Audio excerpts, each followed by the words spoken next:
Hi, this is Jared Polak, and excited to kind of share some more insights into ways to free up more time so you can spend with your kids. I've done a podcast on that, and we've talked about different points. And there's one other major element that it's been really helpful for me, and I think it can be very helpful for you. It's in regards to freeing up time for your kids, and it involves planning, and it involves a calendar, or whether a paper calendar or electronic calendar. I know not every one of you uses a calendar fully for your business lives, but this is many of us do, and this is a really, really helpful. I think step number one is to take a step back, maybe take an hour or two away from other things, and just think and plan the future time that you want to spend with your kids. And we're really going to look at four different areas. Number one is we're going to look at the daily activities.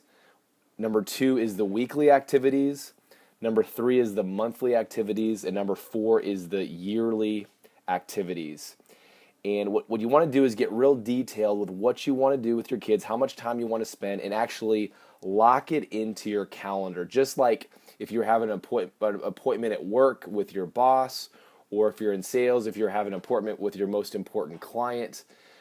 And certainly, I think this is applicable, with if we're married to our spouse, to have that date time or date night. But with your kids, lock it in your calendar. And let me give you a couple examples. So, point number one is the daily rhythm on your calendar. And here's what it might look like. So for me, for example, my calendar, it's about getting home by 5 p.m. And that is on my calendar to finish up work by 5 p.m. That's what I'm striving for. That's not going to be the same for all of you, but getting home by 5 p.m. is key. And then when I get home, between 5 p.m. and 6 p.m. is just time to hang out with the kids, play with the kids, interact with the kids. That is really a special time, and I'm privileged to have my wife, cook dinner during that time while I'm playing with the kids. And 6 o'clock, and again, there's some flexibility within this, but about 6 o'clock, we have that family dinner time, and that's really obviously significant and key. And then after that, we individually bathe different children, my wife and I, and so I have that special bath time with my son, and then I get a chance to say goodnight to my daughter, and then I get to put my son to bed. Again, kind of all about a certain rhythm. Usually the bedtime begins at 7 o'clock. We go down at 7 o'clock. We read books together. Sometimes we read the little mini Bible. Sometimes it's The Cat in the Hat, or whatever is the book that he's most interested. Dinosaurs is huge. Space is huge. Those type of books. And really, when you have that consistency, it is super good. And so in order to free up time, I mean, it's really just getting it on the calendar. And it's amazing what happens when you have, this is the time I'm getting home. This is the time I'm spending with my kids. And it's amazing how there's an ability to free up time. I don't know exactly what happens, but it really just works.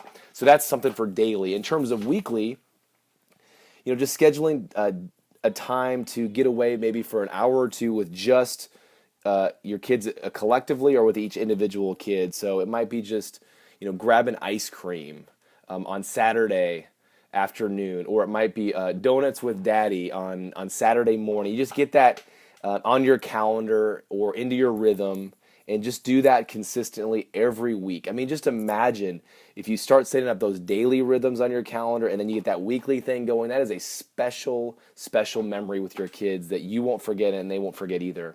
And then you look at the monthly items. These are usually just longer outings with individual kids or collective kids. Maybe it's, once a month you go all day to the pool, or you go to a water park, or maybe you go to a baseball game, or maybe you do something, maybe you just watch movies all day with just the individual kids. It's kind of like a longer, specific sort of date month with kids collectively or each individual child.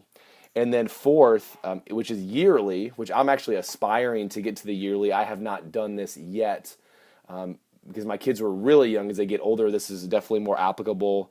But I'm going to challenge myself on this, and I'm going to challenge you, is having a mini overnight retreat. Maybe choose one child and have once a year you go camping together, just you and one child, or you and a couple children, or you and all your children. Or maybe you go to a hotel, or maybe you just do something where you do an overnight thing with just your child, Some people maybe want to do even more longer than that, but that is a good idea. So anyway, it goes back to your calendar planning daily, weekly, monthly, yearly to help free up time. It will miraculously free up time so you can spend more time with your kids. That is a wisdom that I've learned from others, and it's been very helpful for my family. Have fun and spend more time with your kids.